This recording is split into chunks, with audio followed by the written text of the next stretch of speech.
What is going on, guys? Jack here, and welcome to episode 111 of the Bristol Rovers career mode series. I'm going to start this episode off by having a little look at the squad report, as it is the first of the month. And as always, if you do want to see any players that have grown, as well as their stats that they have grown in, then please feel free to pause the video and have a look at their stats. Got a lot of growth in the side, and that's good to see. And as we go into this squad report, I just want to take this time to just talk to you a little bit about the future of my videos on this channel. Now, of course, as you know, FIFA 15 is coming round the corner very, very fast, actually. And I'm in a bit of a dilemma at the moment. I'm unsure what I want to be doing at this moment in time, because FIFA 14 is getting a little bit stale. We're starting to see some gameplay of FIFA 15 and all of that. And it's getting to the point where I'm thinking, should I carry on with this series? Of course, I'm going to get to the end of this series, but by that I mean, should I carry on and just show you all these games, or should I get to the end of the series, or the end of the season, sorry, and then basically show you everything that's really important at the end of the season? Because I know a lot of you guys are probably sick and tired of this career mode by now, and the views are starting to drop a little bit, and it's clear to see that people are more, their heads are with FIFA 15 basically. They're more looking forward to FIFA 15 than they are still with FIFA 14. So it's very difficult for me to make videos at the moment, because I'm feeling like, do I really want to make a video? Because are you guys going to be enjoying it as much as you would if I were to post FIFA 15 content? Most likely not. And the reason I'm saying that is because, of course, there's so many gameplays, there's lots of new features that have been announced by EA and all of that. So it's very, very difficult for me, and I'll say it many, many times in this video, I'm sure of it.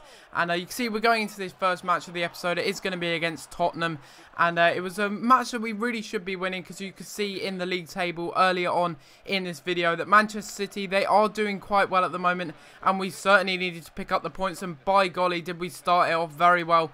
Ryan Brunt getting a goal just to start things off in the 14th minute, and of course it had to be from a header. His stats have just turned, they're just incredible basically. I mean, 80 finishing, 90 pace, 92 strength. Could you ask for anything more in a striker on FIFA 14? I mean, it's just absolutely fantastic, and I just can't wait to be using a Road to Glory team, get into the Barclays Premier League, because of course in FIFA 15 next year they've got all of the official EA, official Premier League scoreboards and all of that, as well as the stadiums and everything, as you might have seen from the videos posted by various other FIFA YouTubers out there. But you can see that we actually pick up a free kick here.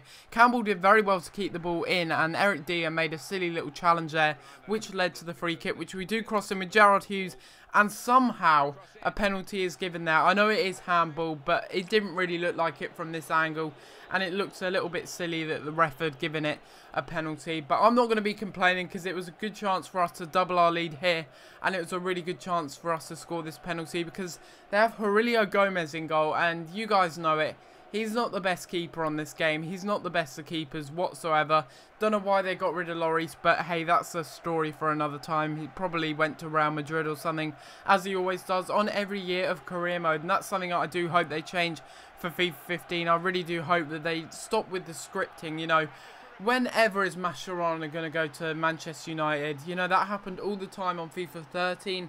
And he just always seemed to go there. And Thiago Silva this year just going to Man United or Man City. He's not going to do that. He's not going to do that in real life. I mean, you never know what's going to happen. But I highly doubt that he's going to move from PSG all the way there. But like I said earlier in the video, I want you guys to let me know what you want to see with this, with the future of this series basically, because it's got to the stage of FIFA 14 where it's getting a little bit dry, it's getting a bit stale, and the motivation isn't there really for me anymore to make these videos. As much as I love Bristol Rovers and this career mode, it's just getting a little bit difficult. I want you guys to let me know in the comments down below if you want me to continue with this series. I know you do want me to continue. I've just said it again, and I've really got to stop saying if you want me to continue with this series, because of course I'm going to continue it, but I'm meaning if I should just basically sim all the way to the end of the season. I know some of you guys would not like that, but to be honest, FIFA 15 is really around the corner, and I'm not really sure if I want to continue making these videos, especially if the viewers aren't there, basically. So I'm going to leave it up to you guys. You guys can decide in the comments down below. I will continue making this series if that's what you want me to do, or maybe I'll make the videos longer, but I'll just upload them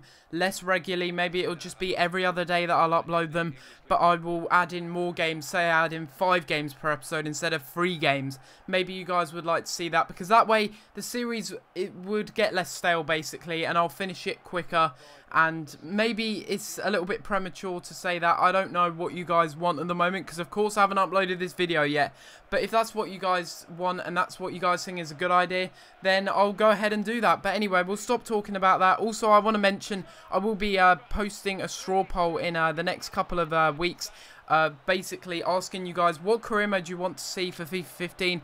I am going to be doing a Dortmund career mode. I think I'm final with that idea, but basically I'm going to be planning to do 2 career modes at the start of FIFA 15 basically. So it will most likely be a BPL team to start off with, but then it'll only be 1 season basically with that BPL career mode. It's just going to be a little mini series, and then of course I will start the Road to Glory career mode with Luton Town. I think it will most likely be Luton, but once again I will make a straw poll with all the teams suggested in the comments down below, and you guys can decide what you want to see.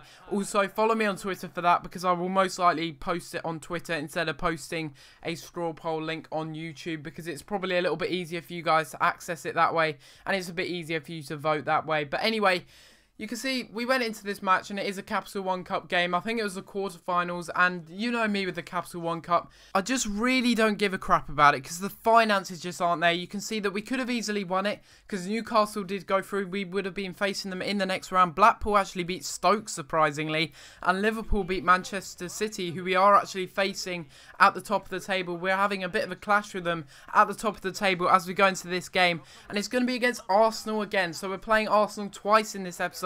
Hopefully we can actually get revenge on them and beat them here, because if I'm going to be honest with you, if I wanted to win either the Capital One Cup game or this game, it'd have to be this game, because this game is very important. We really need to get our league title charge basically going, because Manchester City are posing a real threat. They weren't last season or the season before. It's the same with Arsenal, but somehow we managed to pick up a penalty here, and I really don't know how. I mean, we were taken out there, but I've been taken out in the box numerous times like that, and a penalty's never been awarded. It seems like the ref is being a little bit soft there, but I don't know really. Maybe he's not. I don't actually think he is. I think that's a fair penalty shout there, and we do get the penalty here. So that's the second penalty that we get in this game. First in the Spurs game, and now in this game. And we're not going to actually give it to Ryan Brunt this time. We're going to give it to Campbell, because I really wanted to score, and I gave it to Campbell. Of course, he's got more penalties than Ryan Brunt. Are we going to score it? Are we going to send Lopez the wrong way? Yes, we are. He stands in the middle like a statue, and we managed to put it down to the left side of the goal and make it 1-0 there, which is very important indeed. And of course, that is going to be Campbell's 7th league goal, which is also very, very good to see. He's been a really good acquisition from Newcastle United, I do believe we got him from, and he's been a really, really good striker, partnership with Ryan Brunt as well. But they could have levelled it up here, could have Arsenal, as they do. My little layoff free kick there, which is something I do recommend to you guys. If you're struggling to score free kicks on this game, just do the layoff free kick. I might do a tutorial on it, maybe not now, but maybe for FIFA 15, because it's just such a good technique, and it makes it very easy for you to score free kicks. But talking of headers, how on earth did Santi Cazorla put that into the back of the net? How on earth did he out-jump Jonathan Tah? I have no idea. Jonathan Tah is about 6'5" with about 90 strength. I don't know how he's been out-jumped there. And Santi Cazorla managed to score a header and make it 1-1 and level it up basically in this match. And they were even luckier here when they actually managed to cross it in once again. And it's Santi Cazorla getting 2 headers. I'm sorry, but he's about 5'6". How on earth he's able to score headers, I do not know. And hopefully that is nerfed for FIFA 15, because I'm sick and tired of conceding these headers, and maybe I will bump up the difficulty. I think that's what I'm going to do in the next episode, if it is the next episode. I don't know what's going to go on next, because of course you guys are going to decide what's going to happen to this series, and if we just sim all the way to the Champions League final or whatever's going to happen. It's been a great series anyway. You can see there, Yes, I did score a kickoff glitch, but when you've conceded 2 headers to Santi Cazorla, something's got to give. Something has got to give mentally. I mean, I was furious that those 2 headers were even into the back of the net. And that is a really good chip there. You've got to admit, that is a very nice chip. Even though it is a kickoff glitch. And it's pretty much easy. It's pretty much the easiest goal you're ever going to score. I really do apologise for that. But you can see here, some more woeful defending here as Arsenal take the lead once again in the 74th minute. It's Simon Zaza who puts it into the back of the net. What a god he was on FIFA 13. Completely forgot about this guy on FIFA 14 because I just haven't really played with all of these players. I haven't bought these kind of players because I'm basically buying players that no one else buys in these kind of career modes. You know, you never see Connor Cody, you never see Castells in a career mode team. I mean, you rarely see. I mean, apart from Yedlin, he's probably one that's, because of his World Cup hype, he's actually in a lot of career mode teams at the moment. But apart from that, a lot of the signings and players we have in this team are very, very original. I'm very happy with the squad that we've shaped here at Bristol Rovers. It's a very nice squad indeed, as Arsenal score their 3rd header of the game. Unbelievable stuff there from Arsenal, and we are getting absolutely humiliated here by Arsenal, going on for a double defeat here. And Cohen Castells had a woeful match. He really did have a woeful match, as well as our defence. Yedlin was just not up to scratch. He really wasn't. And I would have preferred to have Joe Widdowson, the left back, at right back position. But anyway, guys, this is going to be the end of the episode. Hopefully you have enjoyed. If you have, please be sure to leave a like on the video and subscribe if you haven't already. I will be uploading FIFA 15 content very soon as the game comes out. So do be sure to subscribe for that. And also let me know in the comments down below what you think should happen to this series. But other than that, guys, I'm going to have to leave it there. Hopefully you have enjoyed. Subscribe if you're new. And I'll see you next time for another video. Thanks for watching.